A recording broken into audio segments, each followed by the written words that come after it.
تو عرض میں یہ کر رہا تھا کہ لوگوں نے یہ ذہن بنایا ہوا ہے کہ جو تحت الاسباب ہے وہ تو آپ مدد مانگ سکتے ہیں اور وہ کسی کو اختیار بھی ملا ہوا ہے، لیکن جو اسباب کے تحت نہیں ہے وہ کسی کو اختیار نہیں ہے۔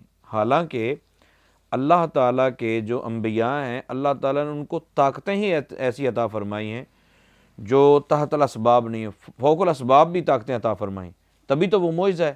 کیونکہ معجزے کا مطلب یہ ہوتا ہے جو عقل کو عاجز کر دے، اور کرامت کا مطلب یہ ہوتا ہے جو عقل کو عاجز کر دے۔ جب ضرورت تھی، جہاں ضرورت تھی، اولیاء کرام نے وہ چیزیں کر کے دکھائی بھی ہیں، اور اب تو بہت ساری چیزیں سائنس نے آسان کر دی ہیں، اولیاء کو وہ چیزیں دکھانے کی ضرورت ہی نہیں رہی۔ اب تو اولیاء کو علم دین پھیلا کر، تقوی پرہیزگاری اپنا کر اور لوگوں کو سکھا کر کرامت دکھانی۔ باقی یہ جو طاقتیں ہیں نا وہ سائنس نے یہ ساری آسان کر دی ہیں کہ اولیاء کرام جو کام کرتے تھے وہ سائنس اب کر رہی ہے، اب تو ہمارے لیے وہ سب بالکل آسان ہو گیا۔ تو اتنی طاقت اور پاور جو پہلے لوگ بتوں کے پاس جاتے تھے اور باتیں کرتے تھے اور اللہ کو نہیں مانتے تھے، تو اللہ تعالیٰ کے ولی وہ طاقتیں وہ چیزیں دکھا کر بندوں کو اللہ تعالیٰ کی طرف لے کے جاتے تھے، اب نہیں دکھاتے۔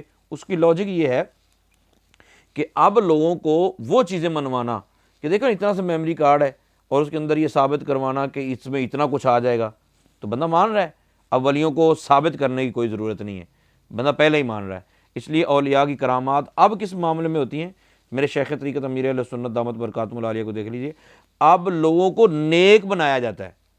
اب نیک بنانا کرامت ہے کہ اتنے سارے طوفان بدتمیزی کے اندر کسی کو باادب بنا دینا، کسی کو اللہ تعالیٰ کے قریب کر دینا، کسی کو 5 وقت کا نمازی بنا دینا، قرآن کی تلاوت کرنے والا بنا دینا، تہجد گزار بنا دینا، نافرمان کو ماں باپ کا فرما بردار بنا دینا، یہ اصل کرامت ہے۔ تو کرامت ہر دور کے اندر مختلف رہی ہے۔ لوگ کہتے ہیں جی اب وہ کرامت دکھائیں، جی اب وہ کرامت ہے پانی کے اوپر چل کے۔ بھائی پانی کے اوپر چلنے والی کون سی بات، اب تو کشتیاں چل رہی ہیں، اور کشتیاں بھی عجیب و غریب طریقے سے چل رہی ہیں، اب تو بائکس آ گئی ہیں جو پانی کے اوپر چلیں گی۔ تو آپ نے کون سی کرامت دیکھنی ہے؟ اب وہ کرامتوں والا کام تو موبائل کیے جا رہے ہیں۔ اللہ تعالیٰ کا قرب حاصل کرنے کے لیے اللہ تعالیٰ نے اپنے بندوں کو اپنے قریب کرنے کے لیے انبیاء کرام کو بھیجا ہے، اور انبیاء کرام یہی کام کرتے تھے، اولیاء کرام یہی کام کرتے تھے۔ تو آپ رسول پاک صلی اللہ علیہ وسلم کی امتی ہو کے اگر یہ بات سوچنا شروع کر دیں کہ جناب ہمارا نبی مکھی کا پر نہیں بنا سکتا، تو یہ کہاں کی عقل مندی؟ باتیں تو ہو رہی بتوں کے بارے میں، بت نہیں ایسا کر سکتے، ٹھیک ہے، اور جن کو تم خدا سمجھے بیٹھے ہو وہ ایسا نہیں کر سکتے۔ باقی اللہ تعالیٰ کے ولیوں کی شان، سلیمان علیہ السلام کی امتی آصف بن برقیہ، وہ 4800 کلومیٹر 2400 کلومیٹر جانا، 2400 کلومیٹر آنا، ایک لمحے کے اندر آپ تخت لے کے آ گئے، سورہ نمل کے اندر موجود ہے۔ آصف بن برقیہ نے یہ سارا کام کیا ہے، اور حضرت سلیمان علیہ السلام نے فرمایا ھذا من فضل ربی۔ عیسیٰ علیہ السلام کے بارے میں رب فرماتا ہے کہ عیسیٰ علیہ السلام شفا دیتے تھے، وَأُبْرِئُ الْأَكْمَحَ وَالْأَبْرَصَ، مادر زاد اندھے کو شفا دیتے تھے۔ سائنس ابھی اس پائے تک نہیں پہنچی، اتنی ترقی نہیں کی کہ اندھے کو بینا کر دے۔ عیسیٰ علیہ السلام تو اکمہ کو بینائی دے دیتے تھے، اللہ کے حکم سے دیتے تھے، یہ بات کنفرم ہے۔ لیکن اللہ نے اختیار دیے، آپ یہ انکار نہ کرو کہ اللہ تعالیٰ نے اختیار ہی نہیں دیے، مطلب یوں انکار نہ کرو نبی پاک صلی اللہ تعالیٰ علیہ وسلم کا یا انبیاء کرام کا، اس طرح انکار نہ کرو کہ دیا ہی کچھ نہیں، دیا ہے، بہر اللہ نے دیا ہے، آپ اختیار مانو۔ آپ جو کہتے ہو کہ وہ کاری کچھ نہیں، وہ مکھی کا پر نہیں بنا سکتے، تو یہ تعریف تھوڑی ہے۔ انبیاء کرام اولیاء کرام کو اللہ تعالیٰ نے اختیارات دیے ہیں۔ خود سورۃ البروج کا یہ شان نزول کے طور پر آپ دیکھیں تو قصہ اصحاب الاخدود صحیح مسلم شریف کے اندر موجود ہے۔ نبی پاک صلی اللہ علیہ وسلم نے اس لڑکے کے بارے میں جس لڑکے نے بادشاہ کو چکمہ دیا، بادشاہ کو ذلیل کیا، بادشاہ کو مطلب ذلیل و رسوا کر کے رکھ دیا، جن کے بارے میں پھر اصحاب اخدود کا پورا واقعہ موجود ہے، اس بچے کے بارے میں رسول پاک صلی اللہ علیہ وسلم کا ارشاد گرامی وَكَانَ الْغُلَامُ يُبْرِئُ الْأَكْمَحَ وَالْأَبْرَصَ، کہ وہ لڑکا مادرزاد اندھوں کو شفا دیتا تھا، کوڑوں کو شفا دیتا تھا، بلکہ وہ ہر طرح کی بیماری کا علاج کرتا تھا۔ کیسے کرتا تھا؟ وہ کوئی پھکی دیتا تھا؟ پھکیاں دینا کام آپ لوگوں کا، وہ پھکی نہیں دیتا، بس وہ اللہ تعالیٰ سے دعا کرتا تھا، اللہ نے اس کی زبان میں یہ تاثیر رکھی، تو بھائی اس کے پاس جانے کی کیا ضرورت تھی؟ اللہ تو سب کو دیتا ہے، بھئی اللہ سب کو دیتا ہے، لیکن اس کو بنایا تھا نا کہ اس سے پاس آؤ گے تو پھر میں دے دوں گا۔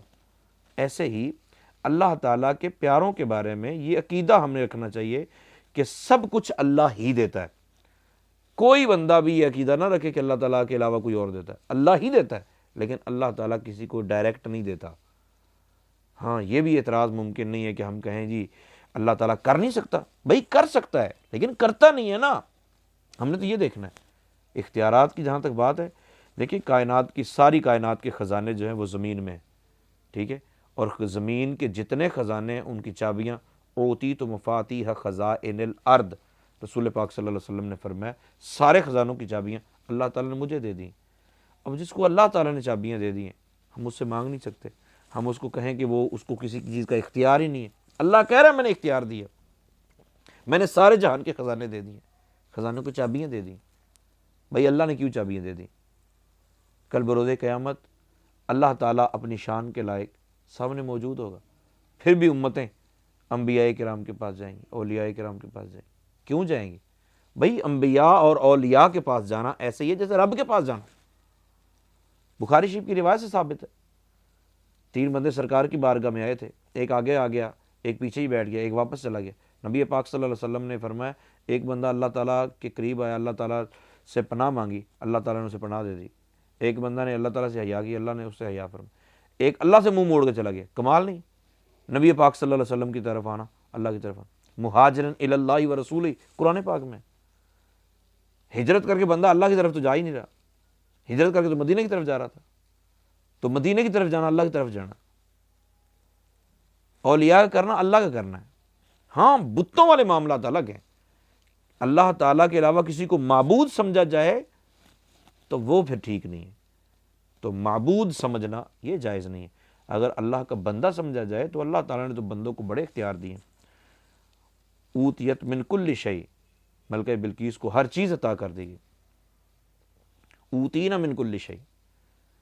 سلیمان علیہ السلام فرماتے ہیں ہم ہر چیز عطا کی گئی، سکندر ذوالقرنین کو سب کچھ عطا کیا گیا، یہ تو اللہ نے عطا فرمایا، تو جو اللہ نے عطا کیا اس کو مان لینا چاہیے، جلنا نہیں چاہیے کہ نبی کے پاس یہ بھی نہیں ہے، یہ بھی نہیں ہے، یہ بھی نہیں ہے، یہ بھی نہیں، یہ بھی نہیں۔ اللہ عقل سلیم عطا فرمائے اور ہمیں درست عقیدہ رکھنے کی توفیق عطا فرمائے، آمین بجاہ النبی۔